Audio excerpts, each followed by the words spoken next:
Welcome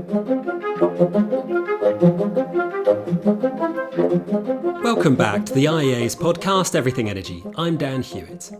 This week, the Global Energy Review 2026.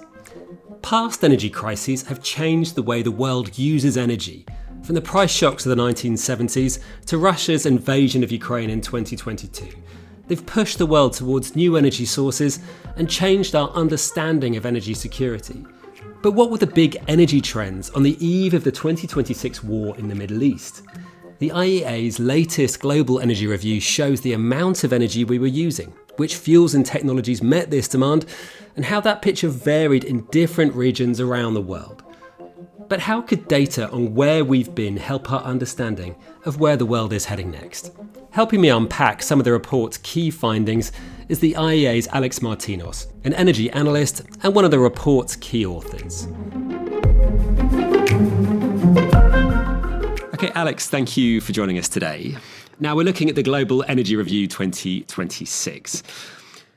And really, it shows how the world was using energy heading into the 2026 energy crisis. So I think perhaps the way to start is, let's just think about how the world was using energy in 2025 and how that changed from the year before. Yeah. Thank you, Dan. So what we look at in the Global Energy Review is we try and assess the overall picture, how the world was using energy over the last year, and look at how that changed. What that tells us in this case is that all sources, all technologies providing energy globally increased in the year 2025, but they did so at very different rates. In terms of the growth, that means we saw an increase of around 1.3% in overall energy demand growth globally in 2025. Now, that was a little bit slower than what we'd seen in 2024, where it was closer to 2%, but more in line with the rate over the previous decade. And why we saw that slow down, I think there was a number of factors behind it. We saw overall a slight reduction in the rate of economic growth around the world. In particular, in some regions, we saw a slower rate of growth of energy-intensive industries. And we also saw lower demand for cooling in some regions around the world, related to differences in weather and temperatures. And finally, we saw some additional improvements in energy efficiency that also impacted that rate as a whole. Okay, so the world used more energy. So let's just dig down a bit into what was driving that growth. So what were the fuels and technology that were increasing in 2025? Well, as I said, we saw all fuels and technologies increasing over the course of 2025, but at different rates. And if we break that down a little bit, we can look at fossil fuels first. And what we see there is that for natural gas, that was the largest contributor amongst fossil fuels to the overall increase in energy demand that we saw in 2025. So more than 15%, or around 1/6 of the total increase, came from natural gas. But in fact, looking across oil, coal, and natural gas, demand for each of those increased in 2025, reflecting their continued importance in the global energy system. But in each case, it did so more slowly than what we'd seen over recent years. The other part of this is to consider how these fuels contributed alongside low emission sources of energy, if I can call them that. So here we're talking about renewable power generation, we're talking about biofuels, we're talking about nuclear power. Typically what we've seen over many years is that it is fossil fuels that contribute the vast majority of the increase in energy demand. And here we're talking at the primary energy level. What we saw last year was that fossil fuels only contributed around 2/5, around 40% of that increase. So 60% of that increase came from these low emission sources of energy. And in particular, solar photovoltaics, solar PV as a source of energy contributed more than 1/4 of the total. And that's a very significant finding. It is the first time on record that we see that a renewable source of energy was the largest contributor to overall energy demand growth. And in fact, we need to open the history books. We need to go back around 50 years to the energy crisis in the 1970s to find the last time that it wasn't a fossil fuel that was the largest contributor. In fact, we go back to the 1970s, we find 1 or 2 years where nuclear power was the largest. So that's a very significant finding, and it may go some way towards showing a different direction that the global energy system is starting to take. Now let's think about the differences around the world, because there's a very different picture depending on which region you're looking at. So perhaps let's start by looking at China. What was the picture there?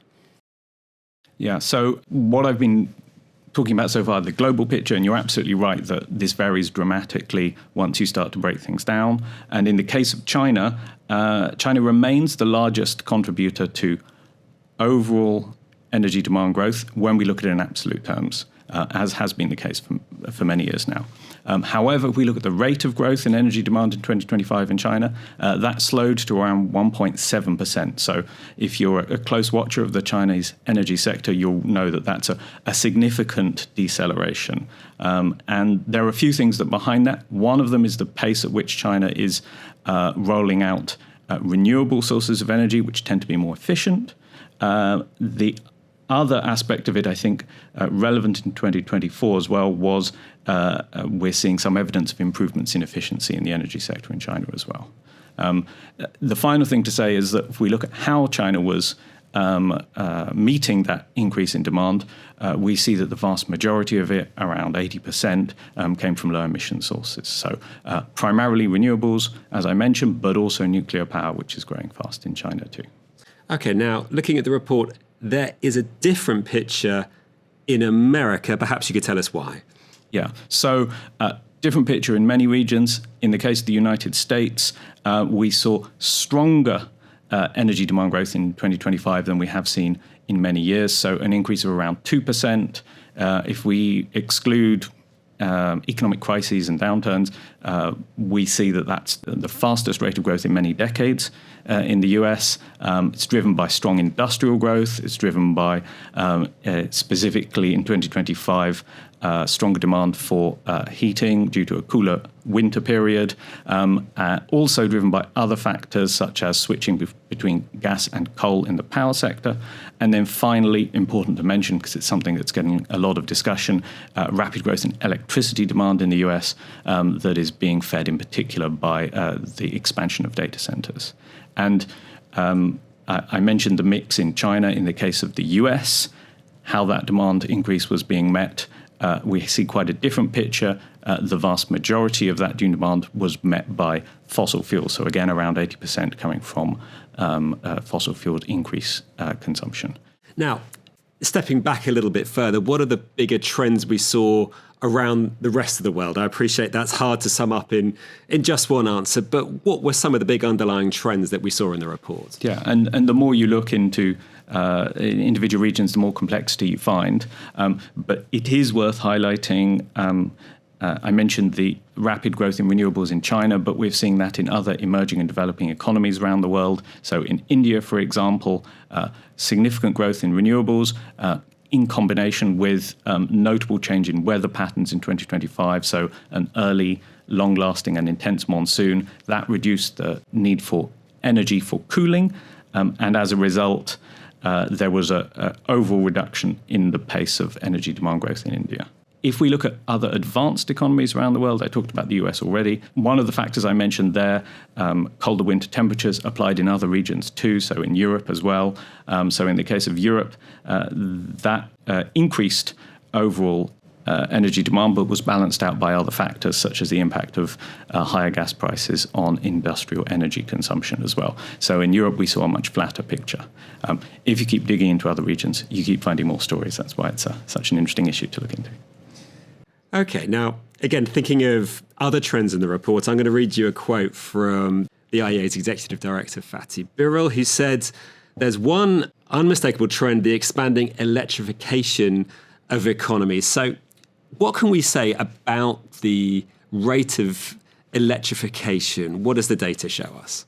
Yeah, so it's a key finding from this report, but if I'm honest, it's also a key aspect of the analysis that colleagues here at the IEA have been doing over recent years, which is to highlight the pace at which electricity demand in particular is growing. So the data shows us that demand for electricity around the world is growing more than twice as fast as overall demand for energy. In the case of 2025, that still held, even though demand growth for electricity was slightly slower than it had been the previous year for some of the reasons that I mentioned, in particular, lower demand for electricity for cooling, so for air conditioning and other equivalent technologies in China, in India, in Southeast Asia.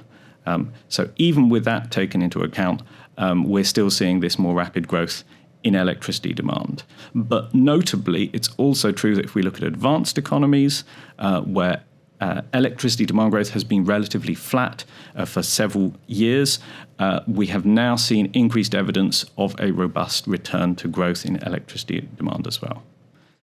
And what sort of things are pushing that demand? People may assume that it's data centers. What share of the pie is made up from data centers, or does it come from other things as well, for example, electric vehicles? The real answer is slightly less glamorous. The real answer is that demand for electricity is growing across many sectors of the economy around the world.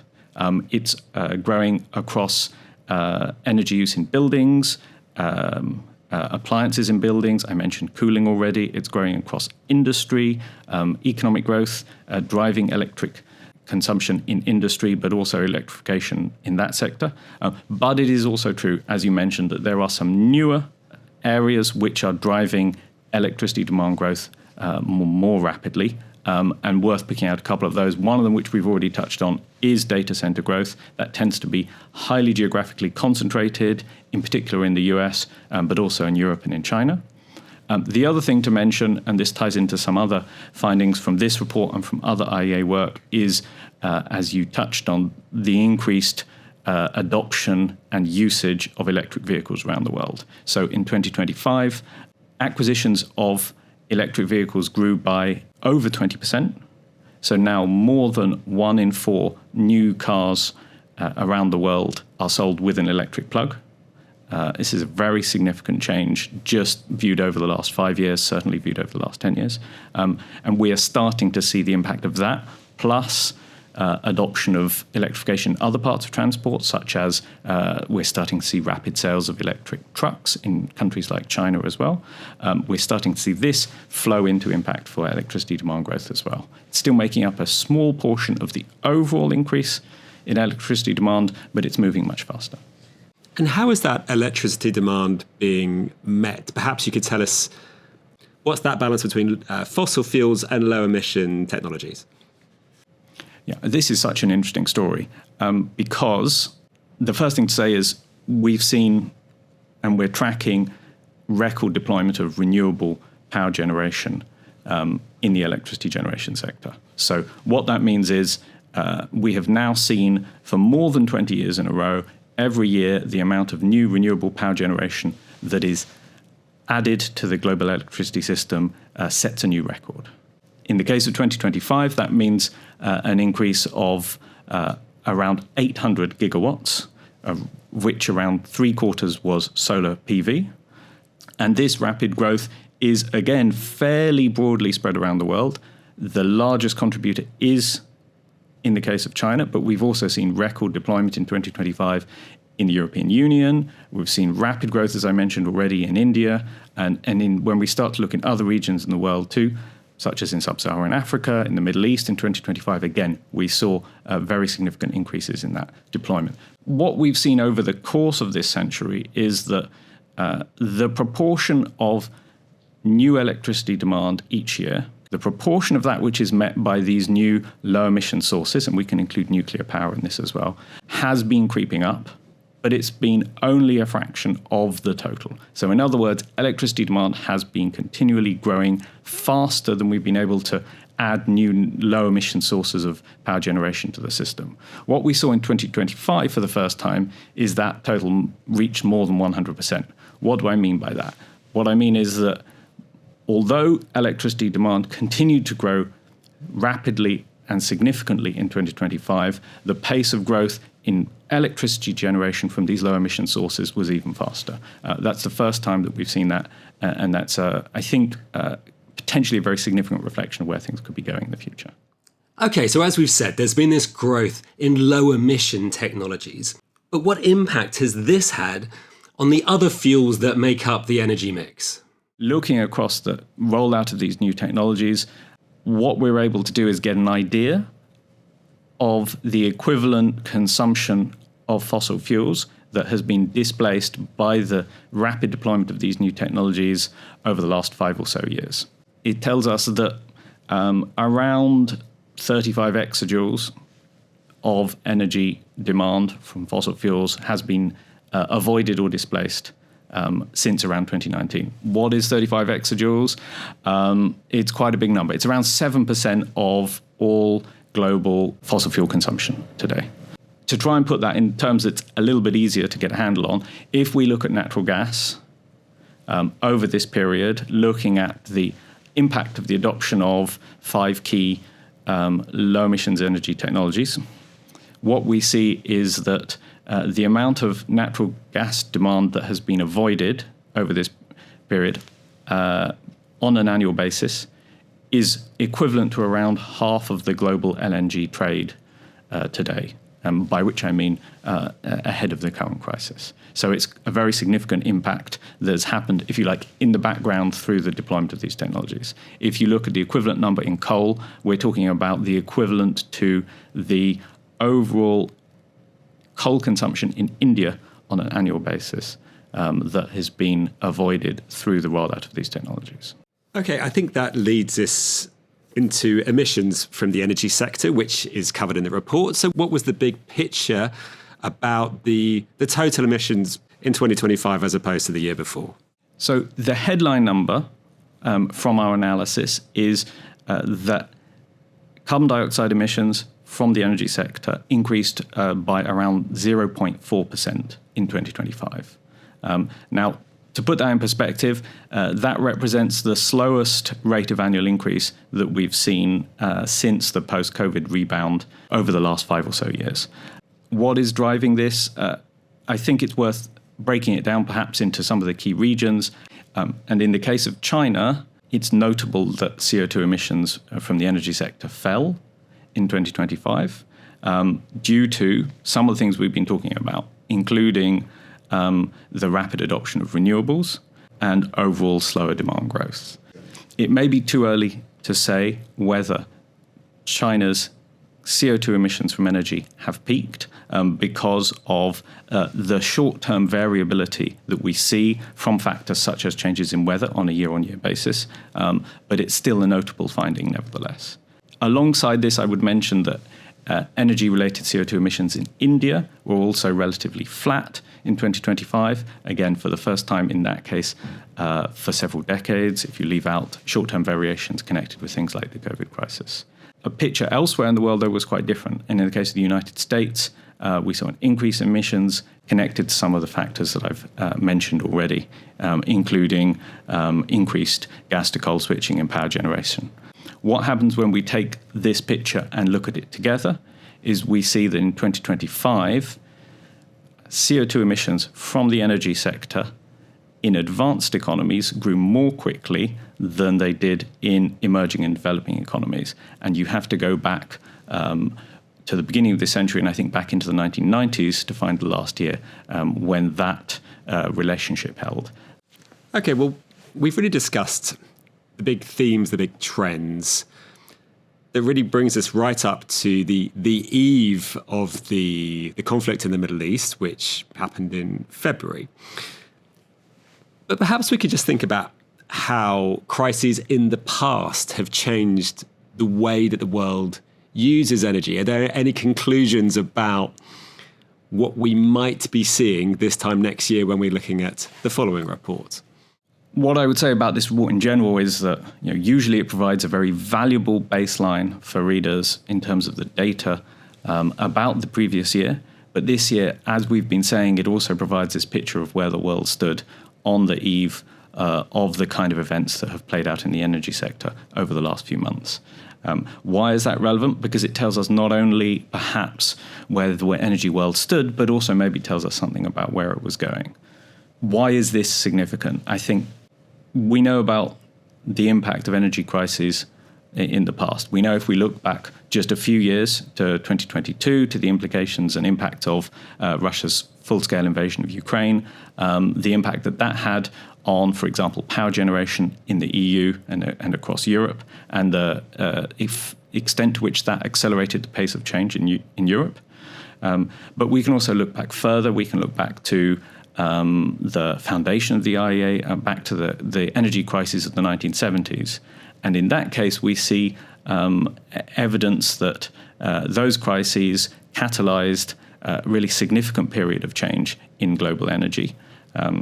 So a wide range of impacts that followed from that, ranging from faster adoption of nuclear power generation in the subsequent decades, to significantly increased investment in energy innovation, which helped bring about many of the new technologies which now are playing a significant role in the energy sector today, from wind power to batteries, and also contributing to the growth in nuclear power too, to geographical diversification of energy supplies, more investment in regions, in that case, outside of the Middle East, so in the North Sea, in Alaska, in the Caspian. But also improvements in fuel economy and energy efficiency as well that played out in many regions too.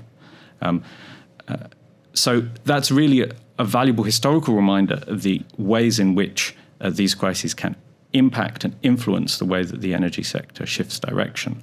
To tie that back to what we've been talking about today, to this report, one of the key findings which it's hard to avoid from this report is that we have seen a shift in the pace and scale of deployment of new energy technologies. So we talked about solar PV, we talked about electric vehicles, we could have mentioned as well perhaps the rapid pace at which battery storage is also being rolled out in the power sector in many regions around the world too. What does that mean? I think it gives us the potential that we are at a point where looking forward, perhaps not just 1 year, but over the next decade, that the world has a much broader range of options, a range of technologies which are available at scale, which are cost competitive increasingly, and which are ready to be deployed.